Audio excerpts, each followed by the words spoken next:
Hi everyone, welcome back. Adrian Priddle from Results Catalyst here with a third on our series about trust in managing a virtual team. This one's all about authenticity, which we have mentioned in the previous two videos, but it's really important because of the nature of trust. Trust is an emotion we give to other people, using statements such as, "I trust you." What does that actually mean? Well, it means that somebody has reached a position where they're going to give to you a sense of commitment, a sense of reliability, a sense of dependency on you in that relationship. They're not going to do that if they think the actions you have or what they are seeing has a degree of fakeness about it, that there's something you're making up.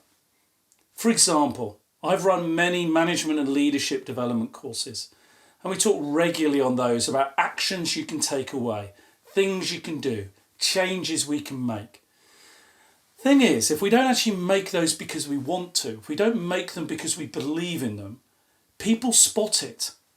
And then it feels fake. And people are not going to give us our trust if they think we're somebody who's capable of faking it. So a really useful piece of thought leadership on this, information to support it, is from a guy called Charles Feltman. He wrote a book called The Thin Book of Trust, and it looked at 4 elements there. 2 of them we've heard a lot about so far: reliability and competence. Basically, are you able to do it, and then do you deliver it regularly?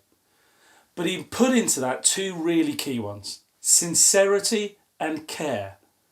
Care being about how you show you care, the behaviours you use to demonstrate you care, to be committed, to be involved. And sincerity being about this authenticity piece. Is it real? Are you sincere in your actions? It's a really useful read of actions and different ideas to help you think about what sort of level of trust we are creating. So I'm going to go back to Anne as well and talk to her a little bit about authenticity. So let's see what she's got to say on that topic.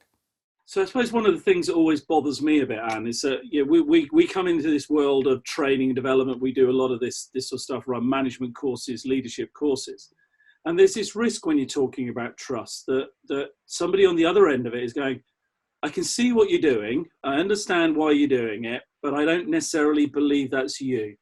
I.e., it doesn't feel authentic or genuine. What are your thoughts on how people can turn this into authentic and genuine behaviour? I think that's such an interesting observation. People can spot, you're right, people can spot what a genuine leadership style looks like, and they can tell when we're uncomfortable, when we're covering stuff up, when we're maybe not telling the whole truth, when we're feeling under pressure. So it's really important that when we're thinking about these things, we do them in a way that works for us, whether that's someone who's more theoretical, someone who's more relationship based, somebody who's extremely good technically, whatever that is, you just need to do it in a way that plays to your strengths in order for people to buy that. And when you find it difficult as a leader, I've always found it fine to be really open with my team about that and say, I'm finding this quite hard, or here's something that's going on at the moment. I don't quite know what we're going to do about it as a team. What ideas do you have? And making it really evident where I'm at as a person as well as we're at with the team, because I think that helps them to do the same thing. And that will build trust. That show of vulnerability or being able to bring your best self and to be authentic in that way helps other people do that as well.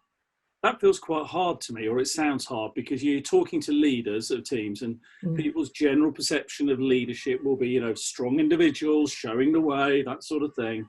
And actually what we're talking about here is, if you want trust between a team member and you, is be ready to say when I'm really not quite sure what to do here. I think for me, that feels really natural. But when you start doing it, it's quite scary sometimes because it can feel quite uncomfortable. But actually what we're trying to do always is solve stuff as a team. So in order to bring that trust, that authenticity, for me, being able to share that moment of thinking to arrive at a solution really helps drive that trust model.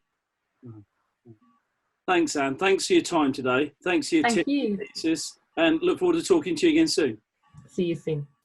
Okay, another really good insight there from Anne. I love the piece about how you need to kind of have the self-awareness to recognise your own strengths, your own preferences, So whatever you're doing to lead your teams, manage your teams, build trust, you're doing it in a way that they recognise is very you. We have to accept we're all very different. We have different strengths and way of doing things. And the more we try to kind of be chameleon-like or to have different ways of doing things for different situations, the less easy it is for our team members to actually trust us and to go, that's the real you. And I know you're doing what you would want to do.